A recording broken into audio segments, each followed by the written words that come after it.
Let's do this. The Cult of Hockey podcast by the faithful. Well, I'm David Staples of the Edmonton Journal, and I am here tonight with Bruce. Hey, Bruce. Hey David, how you doing tonight? Well, that was a good night. That was a good night. I was out at the. I work at a farm as a volunteer, and I was out shoveling and out in the wilderness, and which is always really pleasant. It's in the U of A farm, experimental farm. So I went from that to watching one of the Oilers' best games of the year. So it was kind of a perfect evening in a lot of ways. Um, Bruce, that was the Oilers snapped 7-game playoff losing streak. They finally won a game. They played their game. Mike Smith got the monkey off his back with a shutout. It really turned out well. So tonight we're not going to just do our two good things, two bad things, and two numbers. We're going to do two good things each. So why don't you get the ball rolling, Bruce, with your Sounds first. like a plan. Sure. I will go as one of my good things, the play of Darnell Nurse, who I thought had a super second game after a difficult first one, where he was fighting through stuff. I still don't think he's right up to full speed. There was a couple of races that I thought he would win easily, and there's one of the pivots maybe, or there's something that's a little bit of a hitch in his get along, but I thought he controlled and in fact dominated this game at times. Uh, Scored a hugely important goal for the Oilers on the penalty kill in the second period, made it 2-0. When LA had a power play chance to tie it, and that was really the dagger, where he jumped up into the rush and gave McDavid a second option as Vander Kane was going to the net. This was right at the end of the power play, and Draisaitl had a chance just before that, and then they rolled McDavid and Kane over the boards, and uh, well, McDavid stole the puck off of Quinton Byfield again, second game in a row that he did that, and converted it into a great chance, and this one wound up in the net with Nurse's shot tipping off the defenseman and going catching just inside the post. But a good hard shot. That was Darnell's only shot on goal of the game, although he had 6 shot attempts, but he had 3 hits, a couple of block shots, 3, I thought, major defensive clearances from basically inside the blue paint. One puck that got behind Mike Smith and dribbled dangerously near the goal line that he cleared out of harm's way. There was a second similar clearance like that from inside the crease, and then a third one from outside where he was maybe burned on the first shot, but the dangerous rebound he took care of, and with his long reach and quick reflexes just chipped it out of danger and ultimately out of the zone, out of trouble. He also made a sweet lead pass, stretch pass, on what became the 5-0 goal, where all three of Kane to McDavid to Puljujarvi to back of net touched the puck. So no official assist for that, but a well-deserved plus. And he in fact wound up this game with a +3. He and Cody Ceci, and on a shot share of 25-11. Shot on goal, or sorry, shot attempt share, Corsi, with Nurse on the ice. The ice was tilted pretty strongly in Oilers' favor, and I just thought he looked way more on the ball and quick on pucks and just making good, quick decisions to move the puck. And all the Oilers defensemen really, I thought, did that. So There was only one moment where I was worried that we were going to see more of that first game itis back from Nurse, where he was really ineffective that first game. And there was a play, 7:50 left in the first period, where he was killing a penalty and he bit way too hard on the guy coming in and right, he left his side wide open then for a really dangerous chance, one of the Kings' best chances. Let me just and the numbers on the chances are preliminary numbers are 12-5 grade A shots for the Oilers, 12-5, and on the 5 alarm shots it was 5-4. So grade A shots have a 20% plus chance of going in, and the five alarms have a 33% plus chance of going in. So the five alarms were pretty close, 5-4, but the Oilers were pretty dominant in the grade A's, 12-5. Bruce, it was nice to see on that goal, Nurse's goal, finally him on the right side of a deflection play, because all year, and we've talked about this in the past, pucks have gone off Darnell Nurse and often into the Oilers' net. So this time, finally, he shot one in off the stick of an LA Kings, off the LA Kings defender. So that was sweet, because deflection plays are puck luck, and they're just bad luck. I think, it's usually not the defenseman's fault if the puck deflects in off him. And I say this as a beer league defenseman, so I'm defending all defensemen. Goalies probably would have a different view of it, but anyway, Nurse was finally on the right side of it. Yeah, Don was just dead wrong. He was wrong about the whole stick on puck thing. He was talking about hockey from a different era.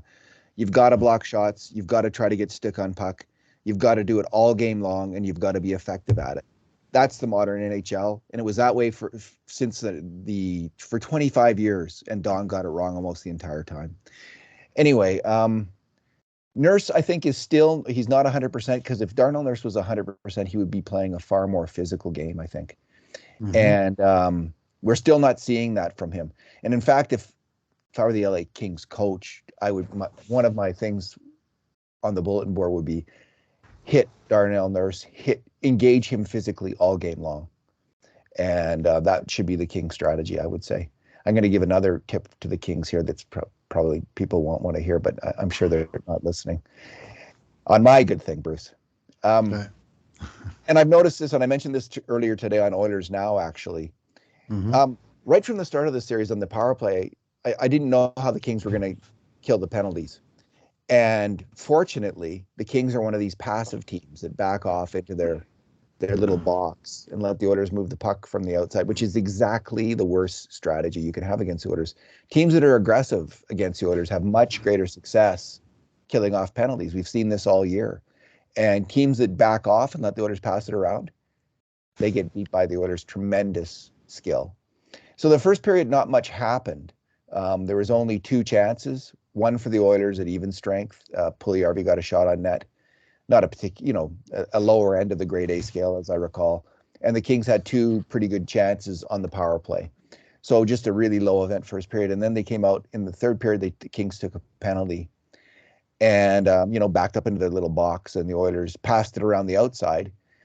You just do not let Leon Draisaitl shoot. His amazing skill, the executioner shot, we saw it again tonight. And it was brilliant how he so quickly launched just a fairly basic pass from Tyson Barrie right up into the top of the net over Jonathan Quick's shoulder. He totally harpooned that puck there, Bruce. It was a fantastic shot, fantastic example of Leon Draisaitl's skill.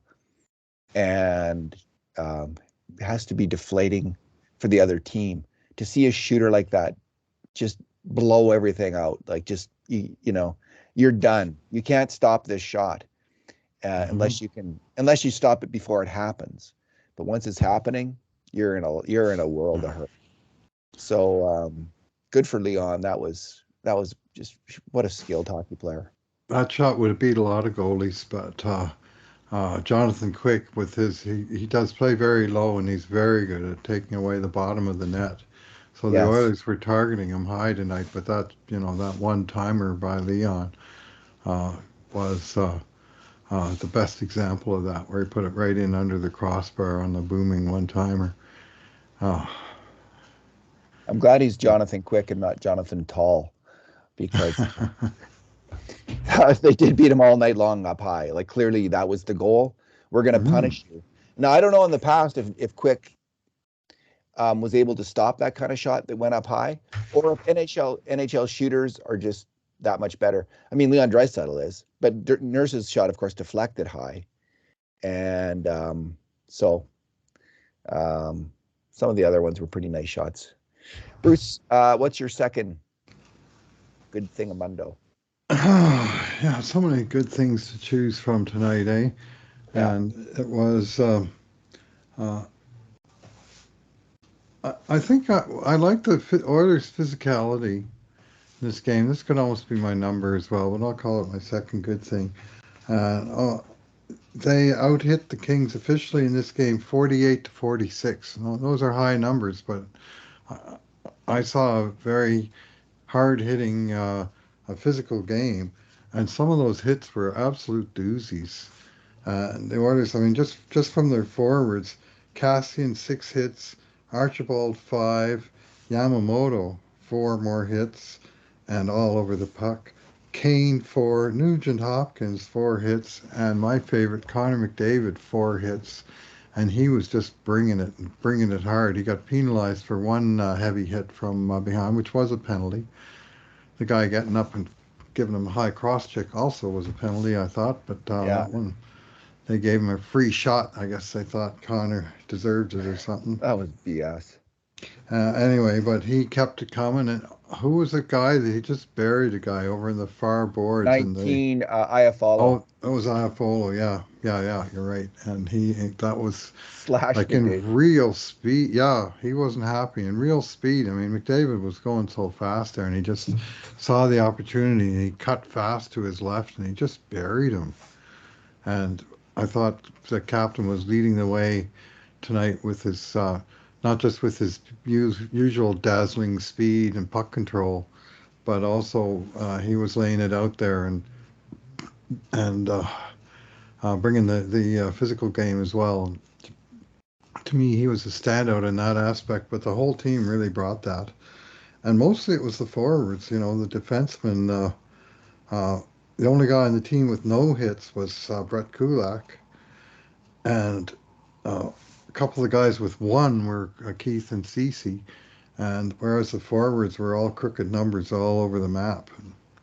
So they were doing a lot of that punishment in the LA zone as well, getting puck in behind him and then just laying it on him. And Cassian's hit. He went like I mean, we oh, haven't seen Zach Cassian go full Baba Yaga since the Anaheim series, right? But that was it. That's what fans have been waiting all these years to see is Zach Cassian blast. And I don't know who he hit there, but he ever hit that? I think it was a Grunstrom.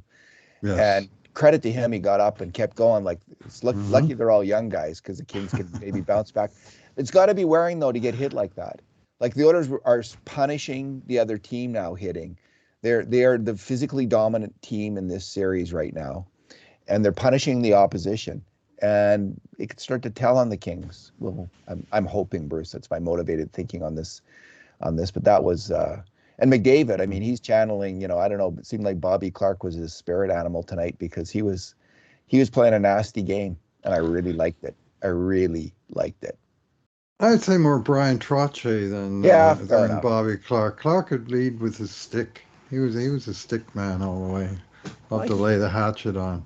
yeah, Hit that's true. hit once in a while, but Trottier hit like a ton of bricks. Very underrated skill of his that when I saw him in person, I was going, holy crap. Did He he could, ever hit? yeah. Yeah, he was a Anyway, wrecking ball. yeah, Yeah, yeah. Anyway, McDavid stood out for that. Not to mention his 2 assists plus three and general across the board, 3 takeaways, 61% on the dot. He kind of was excellent in all areas tonight. And of course, he had that assist came on a shorthanded goal where he filled in on the penalty kill and turned it into an attack. and I think Bruce, if we're completely honest about Connor McDavid in the playoffs, we've never seen him consistently bring his A game. Like he's never really done it in the 3 years he's been in the playoffs. He's never really got it done. He's never come close to realizing his potential as a hockey player in the playoffs. These first two games, he's done it. He's playing a complete game, 200-foot game. Come on, he's the MVP of the NHL. This is the game he's bringing. It's the game he brought since Woodcroft came to town, and we're seeing it in the playoffs. Which is extremely heartening. They weren't going to win in the playoffs, Bruce, Well, until they that. need him at his best. They need him to play his A or A plus game, and we're seeing it, and it's fantastic. So congratulations to Connor McDavid. I mean, he's making a real statement here, and I'm enjoying it. Mm-hmm. So is it my second good thing now? I guess it Yes. is, eh? Yeah. I'm going to go with the virtuous cycle that led to the Californian. So these are two of my favorite phrases. The virtuous cycle is Hmm. when you're controlling the puck on the forecheck in the offensive zone, and the Oilers did a really good job of this on their third goal. And it was McLeod, Fogle, and Cassian who were moving the Hmm. puck around, controlling the puck, controlling that puck, and Cassian finally put it back to Evan Bouchard, who fired it on net, and Ryan McLeod tipped in the shot. It was a lovely tip, and Quick Out of had midair. no chance on it. So great play all around, and you could see Bouchard and McLeod, who know each other from Bakersfield. They were two happy, players who have known each other for a while, competitors in the Hmm. OHL, and Hmm. they celebrated that goal. Right. So the California, again, for people who aren't familiar with my phraseology, our phraseology, for years the Oilers in the decade of darkness had this kind of goal scored against them. Usually Brent Burns shooting the puck, or Drew Doughty shooting the puck, or who for Anaheim, like almost anyone for Anaheim would Yeah. Hampus Lindholm shooting the puck, and it Shea would end up in the Theodore. net. Yeah, from the point shot ends up in the net because someone tips it or it's screened or something like that, some skullduggery in front of the net. And this now it's the Oilers doing it on a Or consistent Kessler basis. grabs his pad. Yes, or Corey Perry does whatever he does. So it's great to see the Oilers score the Californian. It's a great way to Hmm. manufacture goals, and it was a key goal in the game. Like these first three goals, all of them obviously are just Hmm. absolutely critical goals, and good for the Woodcroft Oilers to be consistently manufacturing the Californian, because it's how you win playoff hockey games. Yeah, that cycle, man, they had the cycle going for a big chunk of the second period. After they made it 2-0 on the shorthanded goal, there was a couple of shifts right after that, Dreisaitl's line and then McDavid's line, I think in that order, that just absolutely dominated play in LA territory, most of it deep in LA territory, and they were skating fast onto pucks. They were making good, quick decisions with the puck. They were moving it to open men. They were they were cycling like they were moving on the ice and giving options to teammates. And LA was just reeling at that point in the game. And then it was a little while later that they got the actual goal you described, but it was on the similar kind of offensive zone, control the play on the cycle, and work it around and get a shot, get another shot, and maybe get a good tip or something. And that's what McLeod got. They used to say way back in the day, they used to say, shoot your point shots along the ice so your forward has a chance to tip them home. But that part of the game has really changed. That they don't Yeah. mind shooting the puck 2, 3 feet off the ice, and they take your chances that the forward waving the stick at the puck's going to get a piece at it, and then it could go anywhere. And Cloud certainly went into a good spot in the net, and what hit went left Jonathan Quick very little chance because McLeod went to the right place, the dirty areas in front of the net to do the screening and get in position to tip, and then he executed the tip. So Maybe it nice was work for back. you. First playoff goal, Ryan McLeod. Yeah. Maybe it was back when goalies didn't have face masks, right? When you'd shoot it on the ice because they didn't want to go down in the butterfly because they might get hit in the face more. Like there was more of a stand-up goalie style Yes. all the time. But Hmm. now the goalies just seal off the bottom of the net. Like, Right. you got to get that puck up or it's not Hmm. going to go in, generally speaking. I mean, some low shots do, but generally speaking, you got to get the puck up. Bruce, your bad thing. Yeah. And this is a reach, but there's not much really bad about this game, but just a little bit of wasted puck luck. Uh, on the I'll single out the fourth Edmonton goal. Well, they got lucky with a couple of posts in their own end, a puck that went through Smith that didn't quite reach the goal line.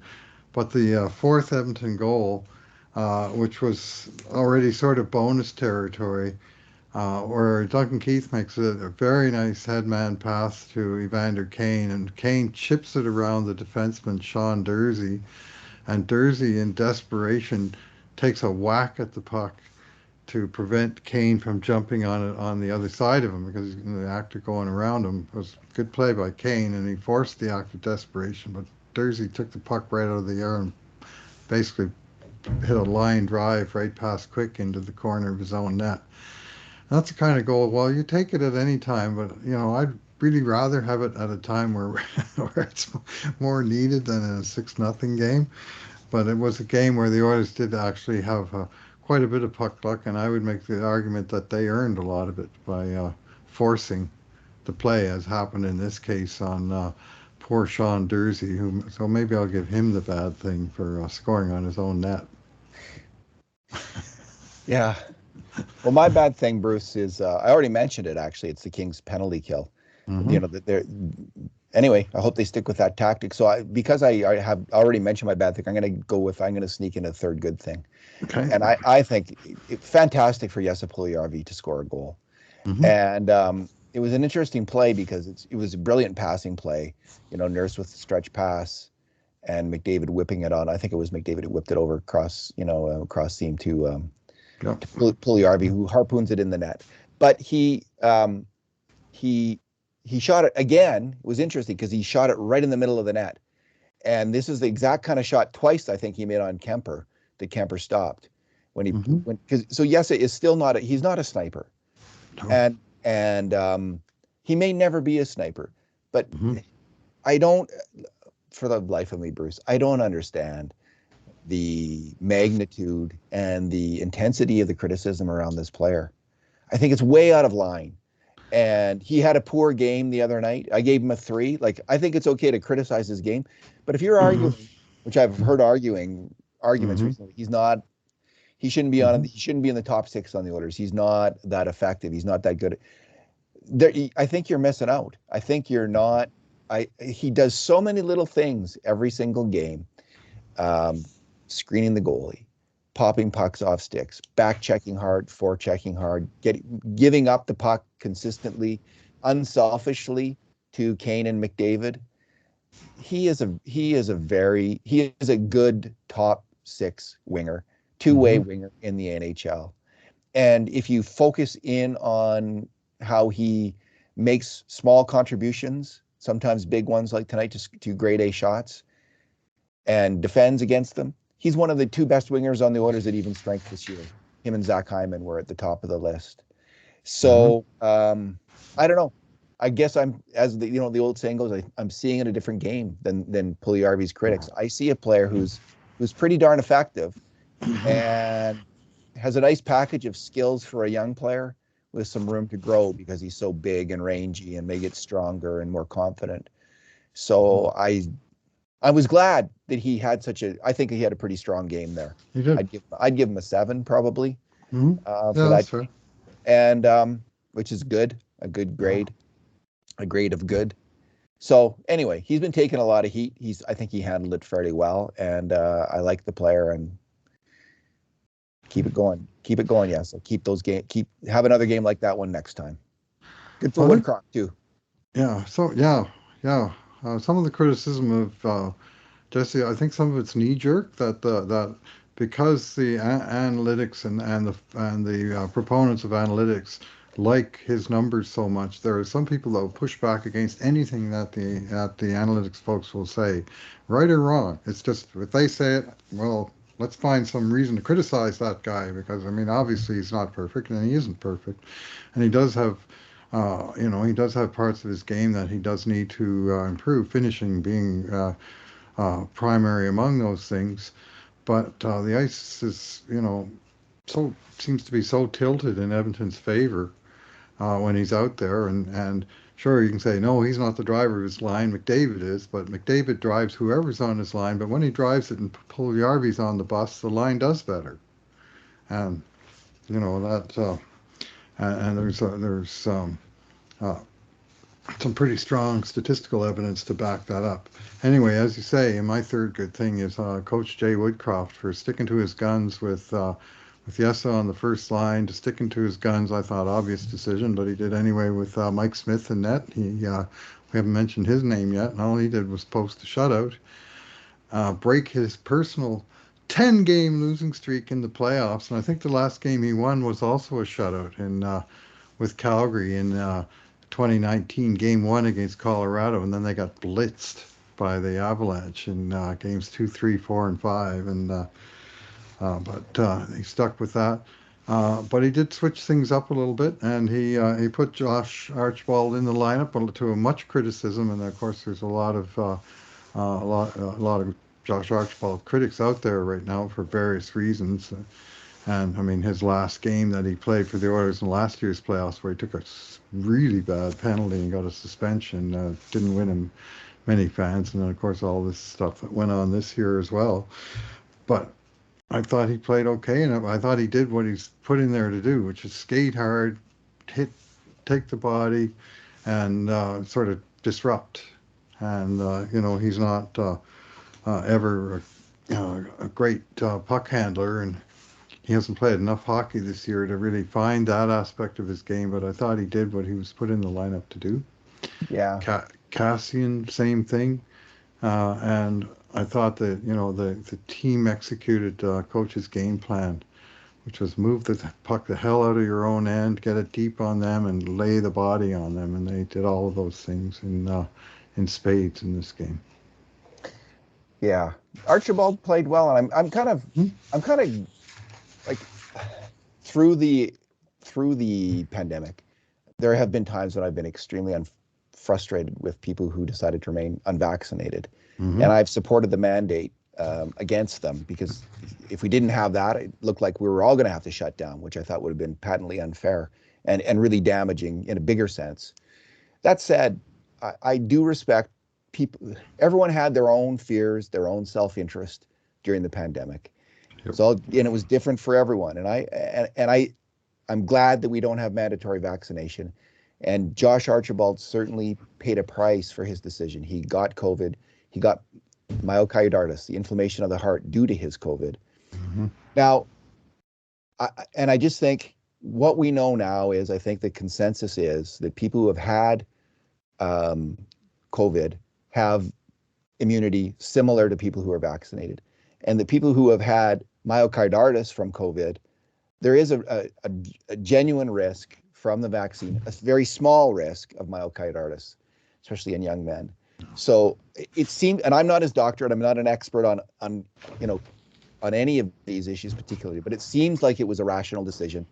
And I'm glad it's happened. I just think we're getting back to normal. He can travel. It's huge for this guy who paid a big stiff price during COVID. Whatever you think of him, he paid a big price. If you think he did the wrong thing, he paid the price for that.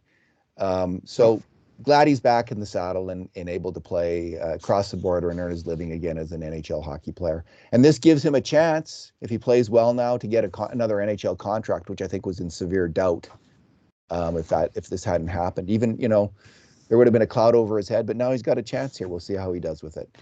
Well, Archibald in this game, he played. He played on both special teams. Of course, there was a fair bit of garbage time in the third period, but played a minute 40 on the penalty kill, which had another perfect outing. Played 9:48 at even strength, during which time the Oilers outshot LA 3-2. And I'm just totally fine with that. Just go out there, nothing happens. And in the meantime, his stat line says he had one shot on net, 5 hits, 2 takeaways, and 2 block shots. Meaning nice. 9 of the 10 positive stats that he had, he got when he didn't have the puck. When the other guys had the puck, he either hit him, got in the way of a shot, or took the puck away off him.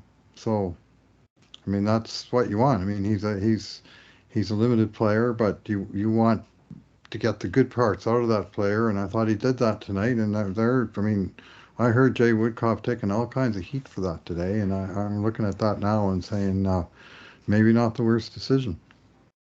Heat, that's interesting. Like, I wouldn't, you can play Devon Shore. I mean, it's not like Archibald does bring hitting, right? And yes. Hitting is a big part. Physical play is a huge part of playoff hockey. If you haven't realized that by now, have you watched the NHL?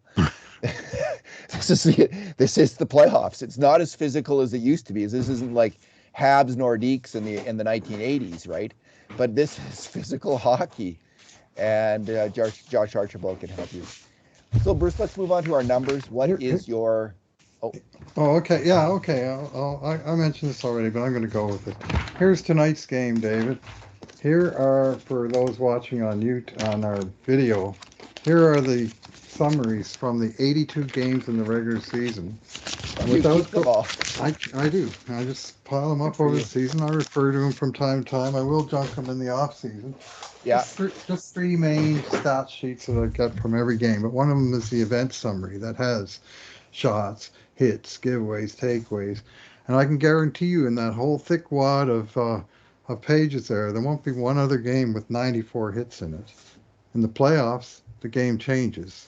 And it's not just that the hit counters are suddenly taking notice, it's that the hit throwers are throwing the hits. Yes. Yeah. Yeah. 48 to 46 in this game, and every Oiler but one had at least a hit, and every King but three, with Trevor Moore leading both teams with 8 hits. But it was an active game. There's a real serious rivalry between these two teams. And this was the first game of the six now they played this season. It wasn't close, but all of those games have been highly competitive, and I would argue even tonight's was for in the trenches for sure. Yeah. There's some bad blood out there, and I don't mind it. That's Man, playoff hockey. if the Kings had Drew Doughty, they would that would be a scary team right now because he's a hell of a player and they really miss him. They miss his I don't. presence. I don't miss him either because he'd be doing all kinds of nasty stuff and effective stuff out there. I remember him elbowing Hall, and I remember him nailing Yeah, McDavid, and yeah. not to mention putting the puck in the net and other things. So Bruce, my number is kind of a coming of age number for Oilers defenseman Evan Bouchard. He led the team in ice time, 21-47. Mm-hmm. I think Duncan Keith was next, 21, and they were the only two Oilers defensemen Over 20. 20 minutes. Darnell Nurse was at 18:57. Yeah. And not only that, so you could say, well, of course, it was all in the power play or special teams or something. And a lot of it was, but Bouchard led the team at even strength in ice time at Mm-hmm. 17:03. And he had a hell of a game. He really did. He started to play with a little bit more nastiness, just a Mm-hmm. wee bit. He gets his stick in there. I mean, it's not like it's mainly with his stick, right? But that's okay too. That's one way to be nasty on the ice is cross check, and Duncan Keith certainly got a few cross checks in there as well. That pairing they had a really strong game. I thought they were worked well together, and they were essentially the Edmonton Oilers' top pairing. I don't know about in terms of quality of competition if that's the case, but in terms of ice time, it was, and they were highly effective in this game. Bouchard was getting all kinds of offensive plays, and the coaches obviously trust him. Yeah. This is his old Bakersfield coaches. They know what he can do. He was the number one defenseman when he was in Bakersfield with Jay Woodcroft, and he's moving on up here, and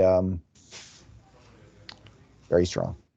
Pinged another shot off the crossbar. I've never seen a guy hit so many crossbars as Evan Bouchard seems to this year. Ping, ping, ping. But he had 6 shot attempts, 3 hits, 2 giveaways, 2 takeaways, a block shot. Like he was very involved in this game. And the funny thing about the ice time, and this is true at total ice time, but also even strength ice time, which I wouldn't have expected. Uh, Keith and Bouchard, number one on the team, 1 and 2. Barry and Kulak, numbers 3 and 4. And Nurse and Cece, numbers 5 and 6. Oh, that's interesting. It was all close, Yeah. pretty close Well, it though, was, right? yeah, they were all like the lowest one in the game was CC 18 minutes and 1 second. So it's not like they had a guy with 13 or 14 minutes. They were all around 20 minutes. And I guess if you probably micro-analyzed it, you would find uh, that Manson backed off on the minutes of Nurse and Cece in the third period. That the game Yeah, was in command. That he probably thought there was no point in wasting Darnell, especially coming back from this injury in garbage time in this game. Let's roll the other guys a little bit more and keep it, put them over the boards, but keep their shifts short for the big pair. yeah. But there was a six-man effort on the back end tonight, and all six were strong contributors. I like Kulak's game. I thought he was strong. He looks good. The trade for him, they gave up more for him than they gave up for Kulikov. They gave up a Mm-hmm. second round pick for Kulak and a fourth round pick for Kulikov. But Kulak seems like a better player right now than Kulikov was to me. Like he's obviously clearly a better skater and puck mover. Yeah. And he's not as physical, but his defensive play seems to be as good, at least as Kulikov's. So I can see why he was maybe valued a little higher. And he's coming through for the Oilers. Chris Russell's, they got a seventh D-man who they can slot in there. So their defensive depth isn't bad, although it doesn't go too deep. It's kind of seven, and then Philip Broberry and maybe Marcus Niemelainen. So hopefully they'll stay healthy. We'll see what happens. But right now, Kulak is getting the job done. Any other final thoughts, Bruce, or comments you'd like to make? Yeah.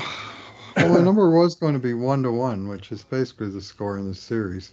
Yeah. And I guess it doesn't matter if you lose 4-3 and win 6-0, or if you win 4-3 and lose 6-0. It's still 1-1, and you can, you know, the Oilers dominated this game, and you can come out of the two games at home saying, "Geez, we haven't got home ice advantage anymore." And even though we dominated one of the games, we lost the other game. But at least they kind of did it in the right order, I think. That they lost the first game and they responded with a terrific second game, and hopefully now that's what they carry over and into LA for games 3 and 4 coming up on Friday and Sunday. But I mean, they've outscored the Kings 9-4 in the series, and if you had that fact in isolation before you started, you think it's a pretty good chance they would win both games. Yeah. But tonight, all they could win was this game, which they won decisively. So we'll take that as the best result that could happen. Somebody on the radio actually called this today. 6-0 for Edmonton was the actual score that somebody predicted. I'm not sure if it was Chad or TSN, because I was listening to hockey coverage on both those channels. But one of the pundits got this score: Edmonton 6, LA Kings nothing. So good Well, call. that's good. That's good. Um, Excellent prediction. Hmm. So my final comment is on there was the shots of the arena district, Hmm. people whooping it up there, and this is people who supported the downtown arena concept like myself. Hmm. This is what we envisioned happening, a downtown coming to life on game night, especially in the playoffs like this. And I hope there's lots of magical nights down there. I hope people don't go wild and crazy and stupid, but Right. it, this is the arena is where it should be in downtown Edmonton. People are going to have some fun down there, fill up the restaurants and bars in downtown Edmonton. And Edmonton's going to, I think, celebrate this playoffs downtown in a way that we've never done before. It's been it was on White Avenue, and of course there Right. was some riots there and some troublemaking. So it can always go the Lots wrong of fun. way. Lots of fun, but a few things went Yeah, sideways for can sure. go the wrong way too. Now, let's just hope it remains fun for everyone. And I think, like, I'm not going downtown to watch it Hmm. there, but young people are, and I think they're going to have a hell of a good time. So I'm glad to see that. That's what I was hoping to see, that downtown would come alive like that, and it's happening. So I'm happy Yeah. about that. My son Kevin, who filled in on a podcast earlier this season, he got to go to tonight's game, his first ever playoff game, Yeah. and someone, a workmate, was unable to go, and he got the ticket at the last minute, and he came in during the podcast. So I haven't talked to him yet, but we were in contact during the game, and he was having a great time there. And the play, I mean, it was so loud in there. He said the only thing he would have done different was bring his, earplugs to Yeah. dampen down the noise a little bit, because the place was enthusiastic. But that's wonderful to see. All right, Bruce, let's leave it there. Kurt Levins is doing the game grades tonight, so Mm. we can just take it easy after this. So thanks for talking tonight. Right. Thanks for listening, everyone. And in the meantime, and in between times, this has been another edition of the Cult of Hockey podcast.